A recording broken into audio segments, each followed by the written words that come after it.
Welcome into a KLSU special interview. I'm your host, Andre Champagne. Today, I am joined by Michael Poggi, my great coworker. We've got William Gilreath behind the table producing today. And obviously, we've got special guest here and head coach baseball. Sorry, man, we're nervous out here. Jay Johnson. Thanks for coming back. We had you about a year ago. It's always exciting to have you here. It's a different setup, as you can see. I'm sure you got a new nice digs. Yeah, they're spoiling us. Our advisor's you leaving. Deserve it. Thank you. We appreciate it. But let's get into it, man. Yeah, Coach, I'll start you off. Coach, what do you think Daniel Dickinson brings to this team that maybe wasn't necessarily there, last season? What kind of special tools does he add to this squad? Yeah, I love Danny, and he was probably as big a priority of players that were in the transfer portal of anybody, that we got or did not get. And across the board, you very rarely see players that have all the tools that can impact the game and impact winning. But for me, what makes him is how he plays. It's one of those guys that when you watch him play, you just kind of fall in love with the brand of baseball. You can call it competitiveness. You can call it energy, love of competing and playing the game. And it's not to say that we didn't have that. Danny does really elevate that, though. Okay. And does he open up Milam a little bit more with him possibly being that, stellar shortstop for you instead of that second base role? Yeah, no doubt. And we're still kind of working through that. I know it sounds maybe a little unsettling 10 days before the opener, but we had some injury stuff, some illness stuff in the fall where we didn't quite get the look to say, hey, we're set. I think the good news is, when you're talking about Danny, when you're talking about Michael Braswell, when you're talking about Stephen Milam, you feel good about what the infield looks like. Right. And so, I think we're pretty settled on Danny playing second base. And then between Stephen and Michael, we're still shorting out the shortstop, third base thing. And honestly, it may carry into the season a little bit, and that's okay. And I have faith in all three of them. And obviously having Jared Jones over at first, you like the direction of our infield. Yeah, for sure. Yeah, and on paper, it seems like you guys have the deepest pitching staff you might have really had. As far as deep, it feels like on paper, right? Like since you've been here, but it's the starting experience that kind of makes it feel like that. But how hard is it going to be not only to kind of just narrow all that starting experience down to 3 or 4 guys, right, with the midweek, but also to find those roles for the the relief guys and just, is that something you feel like you can just evaluate in inner squads, or is that something you need to see like real game situations, and right when the season starts? Yeah, I think we do have a lot of pitching depth. I thought we had a great staff last year. We led the country in strikeouts. We broke an SEC record for number of pitchers drafted. To date, I think this one's a little bit better. And I'm only going off of scrimmage games. Like I have no other detail to build that off of. I think Coach Yeski, our pitching coach, has done a terrific job with them. They're throwing all their pitches. They're commanding the ball. They're throwing it in the strike zone. Free bases are way down. And so I really like where we're at. I think the question you posed about getting them lined up, as crazy as it sounds, with as many new players and pitchers that we have, I feel like I know this team a lot better than I did last year's team. And I think, it's more new players than it was last year. But when you look at last year, we lost so many key players from that national championship season that a lot of guys were doing things for the first time. Yeah. It's kind of the same thing, but the depth on the pitching side makes you feel a little bit better about it. And I just like what I see out of the execution, because we could talk this and that and comparative. Right. It's just like, I like how they're executing. Yeah. Right. Yeah, so. And moving back to a guy like Braswell, how has the leadership been from guys like Michael Braswell since he's gotten to be a part of this campus and program just last season, and even guys like Jared Jones, who's been here for, quite a while? Yeah, I think, in Michael's case, there's probably not a player in the SEC that has as many SEC at-bats as him, maybe Josh Pearson. So you really want him to lean into that experience, and I think he's very comfortable in his own skin here now, as he should be. He's a good player.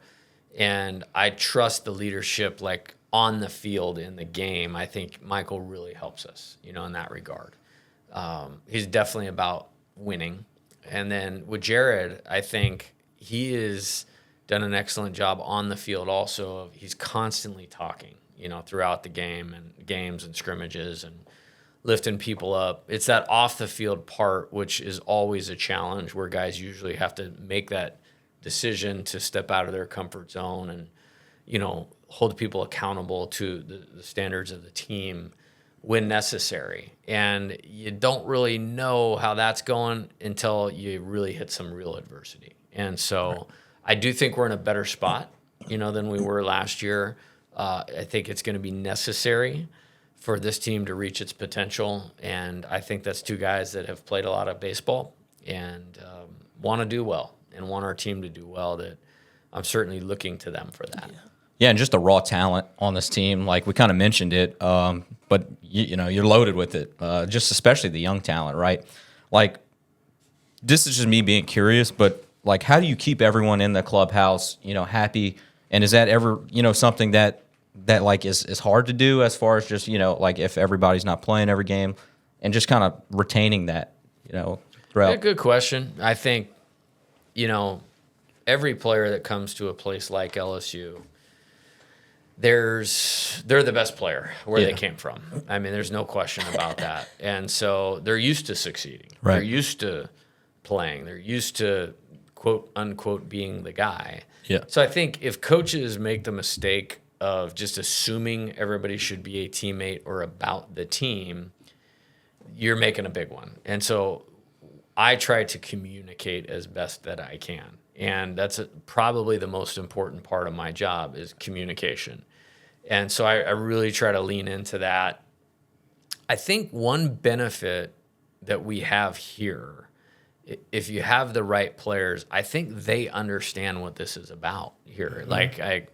We're trying to help them develop and to become pro players and achieve that dream, but it is about winning here. And you're going to have to be a good player to get on the field or get on the mound. And we have more good players than we have spots. I think what I've learned is it's about that communication, and it's about, can they look at things from a bigger picture? Like, hey, if I play somebody else today instead of you, it doesn't mean I don't think you can do it, but my job is to put the team in the best position to be successful. Right. And that's not a personal attack. Yeah. And with the players, sometimes they only look at like their thing and their situation, where I'm looking out for a program and 40 players in the locker room. Yeah. So I think once they start to understand that, it usually goes okay. Better than you would think. And this is a deep team. We're not relying on any one player or any one pitcher this year. So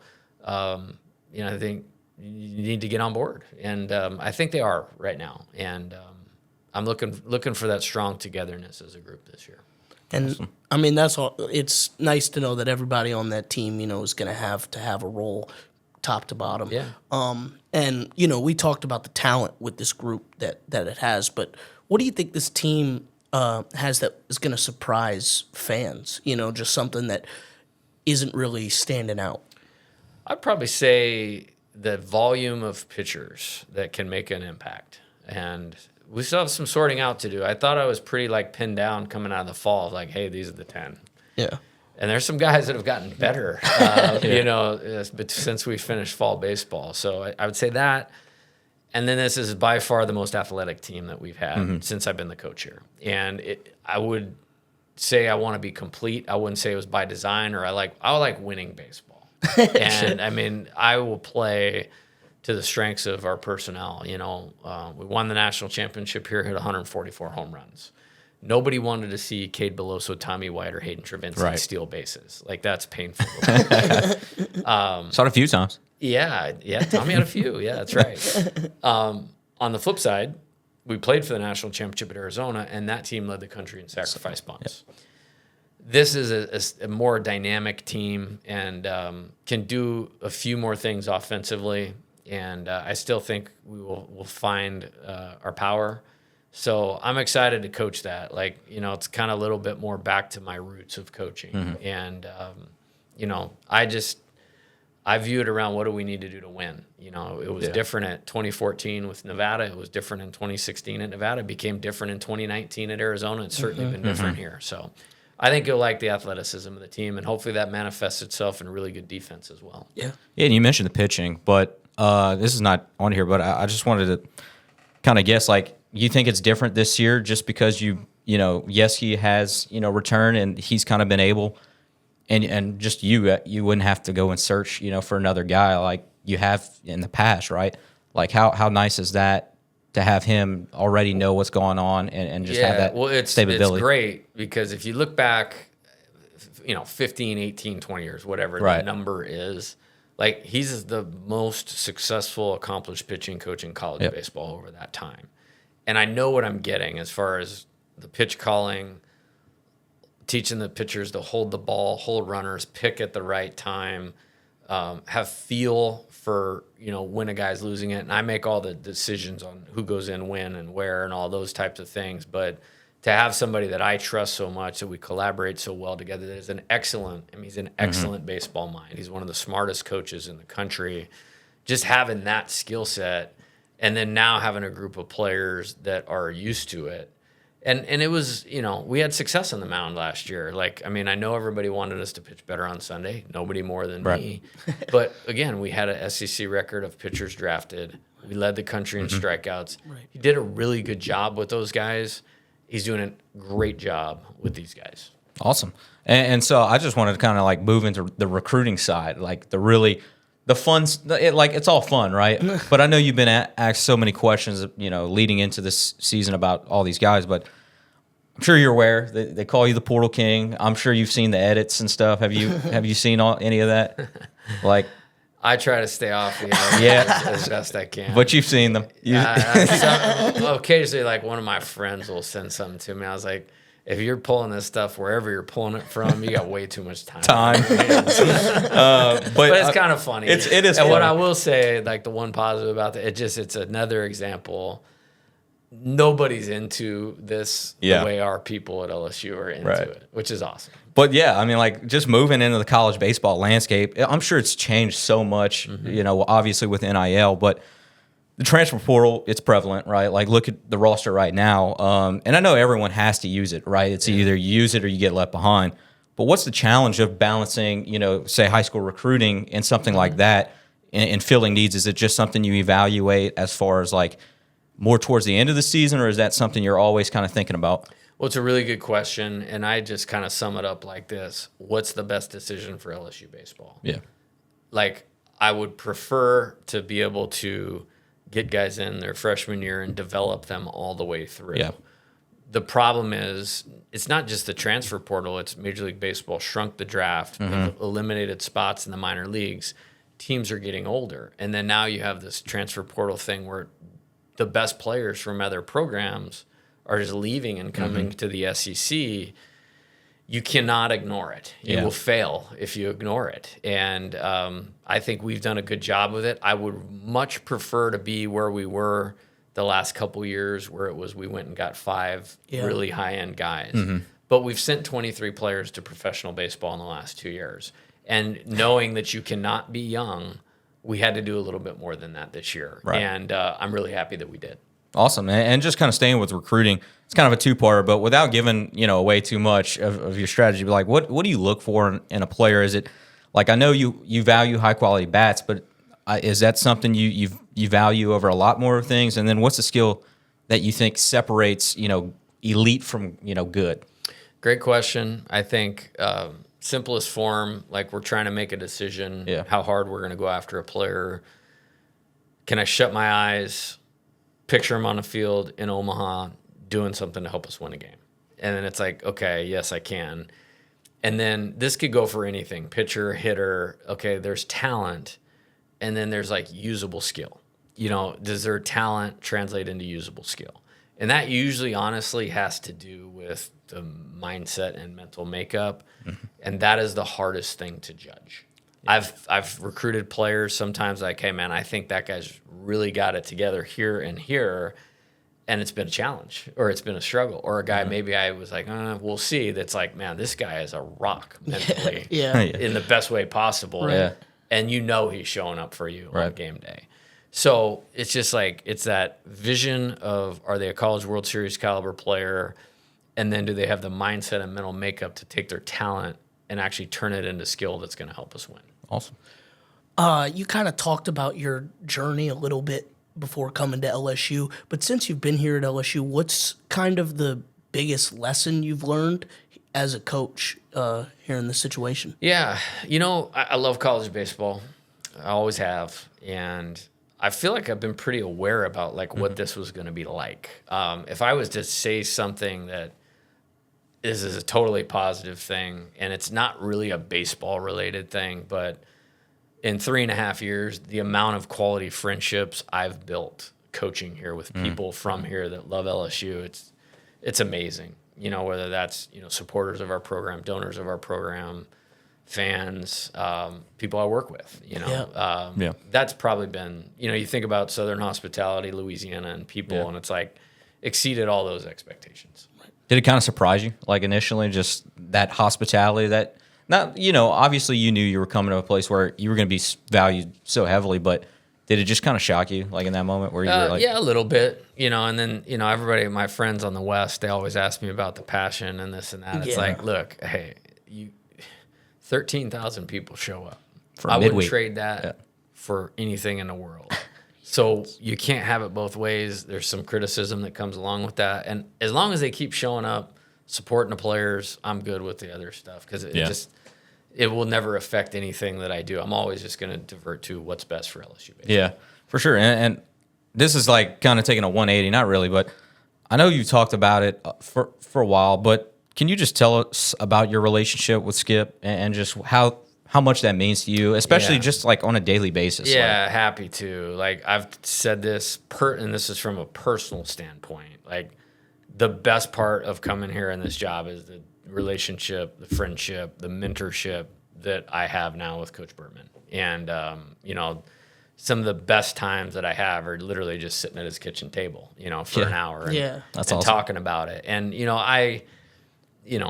this is a dream spot, and I followed him, like when I was a super young coach. I bought his VHS videotape, like it was called How to Win the Big One.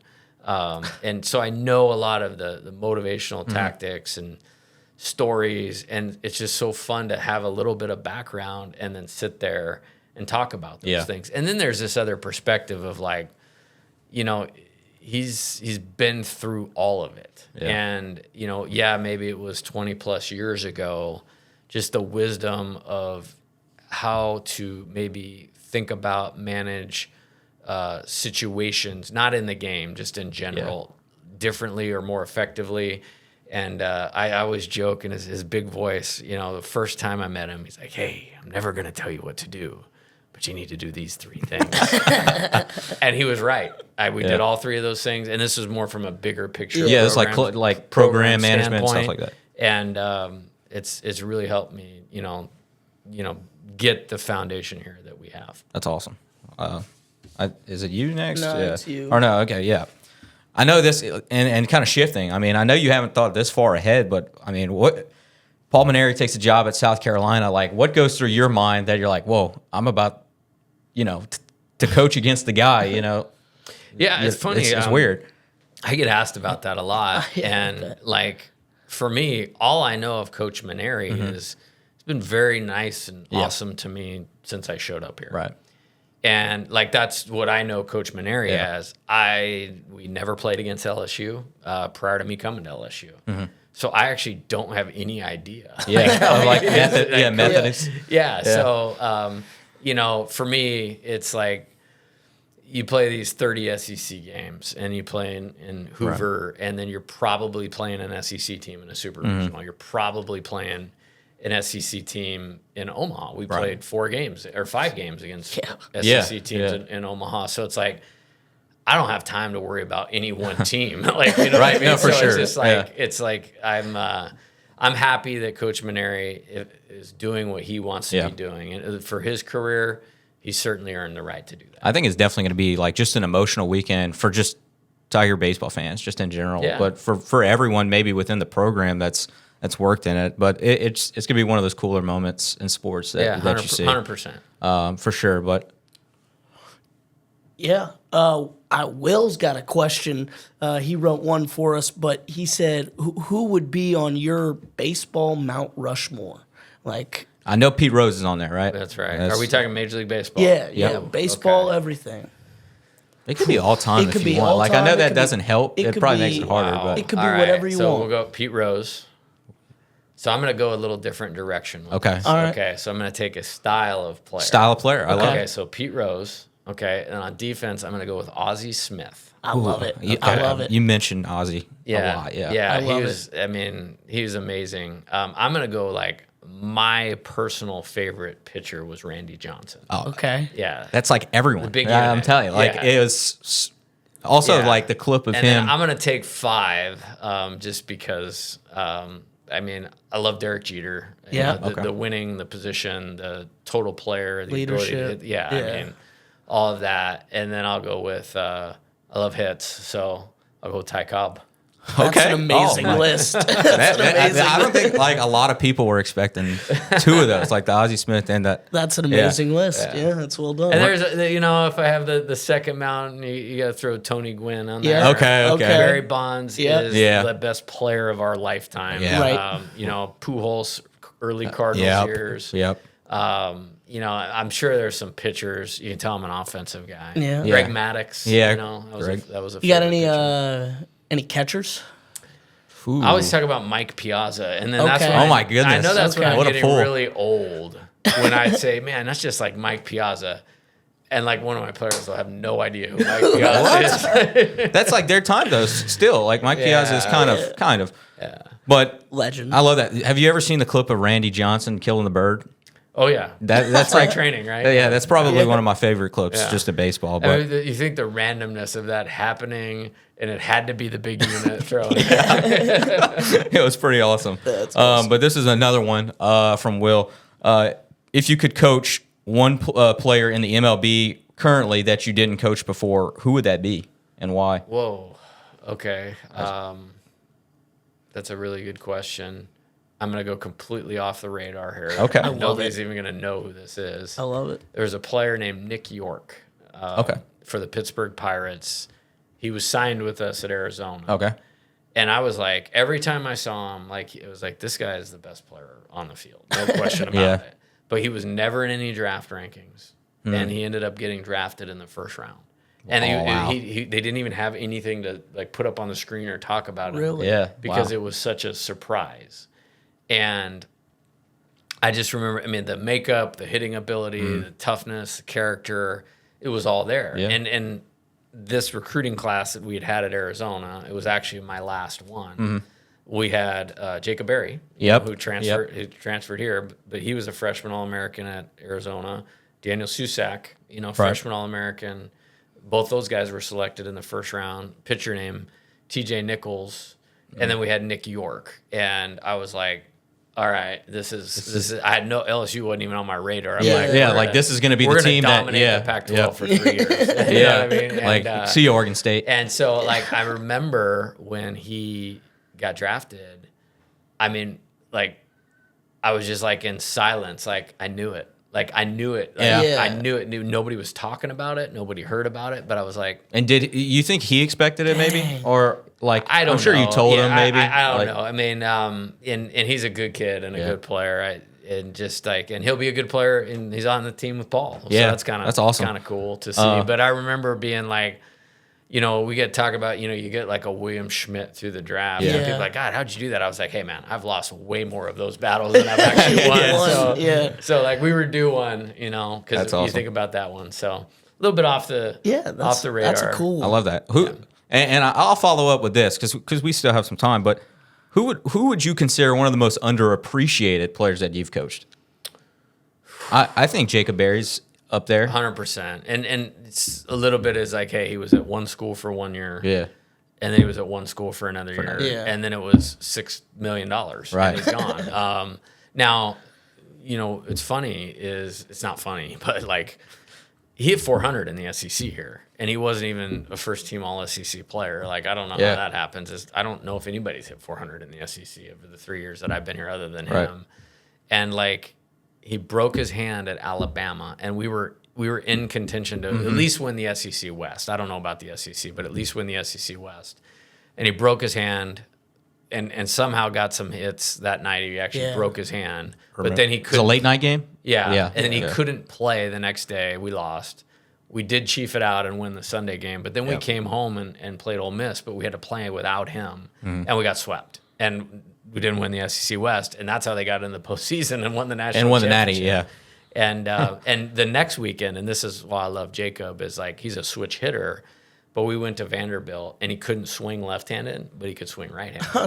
So we sent him up there. We sent him up there right-handed against right-handed pitching. First at bat, single. Second at bat, like hit a sac fly, and it was awesome. Like, and then we ended up sweeping. And I was like, yeah, like that was something. Cool. Yeah, that's pretty awesome.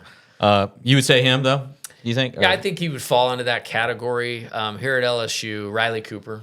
I mean, everybody loved Coop. And I don't know that he's underappreciated, but when you think about the team and you got Dylan, well, I would even say Trey Morgan, who was a very popular player, but like because of those other two guys, he was unbelievable. Maybe got overshadowed. Same thing with I think he was snubbed of first team selections too. Yeah, and I mean, if you look at last year's team, like a guy like Luke Holman, he was only here for 1 year, but like, I mean, you picture last season without Luke Holman, it's not a pretty picture, you know? So kind of those guys that are here for 1 year, huge impact, but maybe they don't get that lasting legacy because of they were only here for 1 year. Yep.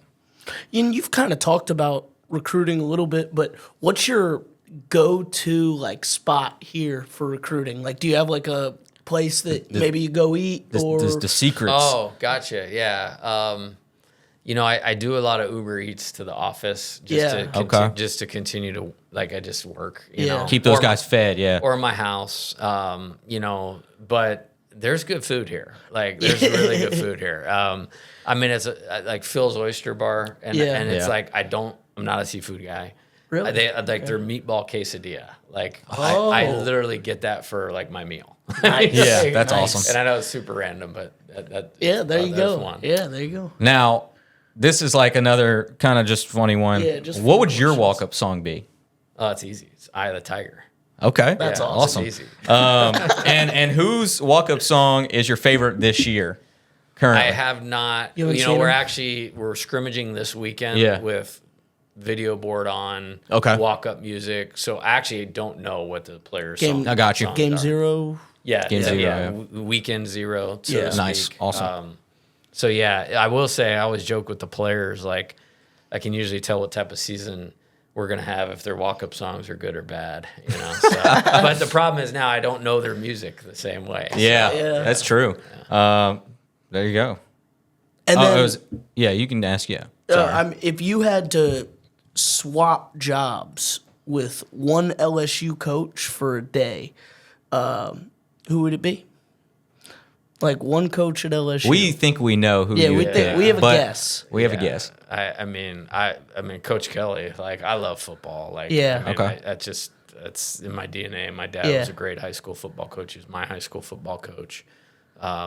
I love following them. Yeah, I mean, it's been one of the other cool things about coming here as a football program of this level. You know, and he's really good. He's really good at managing the game, and you know, I think they're recruiting great. I think their best days are ahead of them. You know, and Tiger Stadium's pretty cool. You know? So I probably have to say Coach Kelly. Yeah, we actually we for some reason we thought you were going to say Kim Mulkey. We were like ready for it. We were like he's going to say it. Like she has, like obviously with the background with Kramer, she knows what she's talking about. So it's like baseball background. Well, we were doing some video thing, and I threw BP to her one day, and she literally hit like 7 line drives. Like right over. I saw that. That's awesome. I was like, no way. You're like, she knows. Yeah, I was like, wow. Like that's funny. Yeah, that's impressive. Awesome. This is just like, I mean, you probably told, like I said, you've said this before, but I love this moment. Like the Hoover game, South Carolina, you come back from behind, you get tossed after one of the weirdest calls I've ever seen. What did that even feel like? Like that situation had to be one of the weirdest you've ever coached in a game. Period. Yeah. With that rule is just you touching home plate and stuff like that's.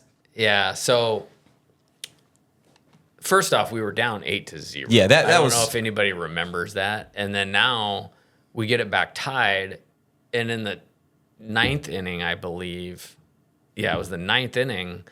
We scored the tying run, right? And they threw a bunt away. We had the winning run at second. So if we just score that run, right, we win. And the game's over. So we don't execute. And if you know me, and the players would tell you, you get a guy to second base and he does not score, like that's not a good Coach Johnson moment. Like we're going to hear about those at bats that didn't allow him to score. So I was already frustrated of that, and then so we get out of the inning. Okay, I go to the bathroom. It's like we get the third out. Sweet, I got to run to the restroom before and it's right there. Yeah. So then I come out and like they're out there talking, and I have no idea the South Carolina pitcher's on the mound, like throwing warm up pitches, and then they changed the call, and I'm like, wait a minute, let me get this straight. So this is a non-reviewable play that South Carolina came out and told you messed it up. And so because they came out and told you that, what you didn't see, and it's non-reviewable, and you're going to change it and put a run on a board. I was like, do I have all that correct? And like he's like, you're not going to like this. And I was like, whoa. And then he explains it to me, and I was like, man, you have not been very good today. And he ejected me. Yeah. Well, now the problem is, like, I went out there knowing not to get ejected. Because the next game, suspension. You didn't know if I knew the rule. I knew the whole thing. The first game of the regional could have been, right? Yes. Like, yes. And that was what you were worried about. And I was literally like, I did not cuss. I didn't even hardly raise my voice. And it's actually documented, like, because they have a TV. Yeah, they have the SEC. Yeah. And so, I mean, I was literally like, what? Dude, and we're down by a run. So it's like, we very well could lose this game. And the NCAA tournament is my entire life. Like, my whole life is like Omaha. Like, this is your job. Actually. Not my job. No, my but life. like, you know what I mean? Like, so I'm going like, dude, you have no idea what you just did. And I was like, this is not happening. I literally wasn't going to leave for a second. And then I can't remember who it was, but the second base umpire came over and said, Jay. And I said, you don't get it. And he's like, if you just walk off the field right now, I'll make sure this is okay. And so I was like, I walked off the field. I went and grabbed my phone. I called up to the head people at the SEC. You went to Birmingham? And and I was like, you better fix this or you're going to have a major problem. Yeah. Because, I mean, there was no reason to eject me from the game. No, for sure. And hey, I'll be honest. I didn't know the rule. Like, I've never seen it before in my entire... Because it never happens. Entire life. I've never... So that's... And most of the time, it's not getting called. That's another thing. That's on me. Yeah. It was more of like getting ejected in that situation without even really raising my voice. Or saying it. Yeah. And then the ramifications... Yeah. But to the Greg Sankey's credit, he's a great commissioner. One of the smartest people I've ever met in my life. Like when he talks, I'm like, man, I think I understood what you just said, but it seems like on such a different level. But and then Steve, I'm very appreciative. Steve, yeah, that was awesome. Yeah, and like you come out and they're like all around you. That was one of the coolest moments. Yeah, I was laughing because I was way back in the tunnel because I didn't want anybody to think like I wasn't doing what I was supposed to be doing with everything that had happened and like. This guy on our staff, like not a coach, and I don't want to say who it was, but he literally walks down and he goes, walk off home run, like with no effect in his voice. And I'm like, wait a minute, we are the home team. So wait, we won? Like, and it was really funny. I wish like there was a camera on that. Like on just your face. Yeah. And then the tournament guys was like, just hang tight and we'll tell you as soon as you go out there, and obviously obviously, cool. Ran out there. I always remember that. I wish we would have won on Sunday because our team played so good in that. Yeah, and honestly, had the chance. Like, you played very well. We did. Yeah, but like the funniest part, for me at least, is seeing you just like after a crazy win or something, you just run up to them and just go crazy. Like that is, awesome. I think that's everyone's favorite thing. Yeah. Cool. But it just they love emotion. Very authentic. I'll say that. Yes. But that's gonna do it here for us today. We really appreciate you just talking ball with us every time. I enjoy it, man. Cool. All right, guys. All Keep right. up the good work. Thanks, Coach Johnson. Appreciate you.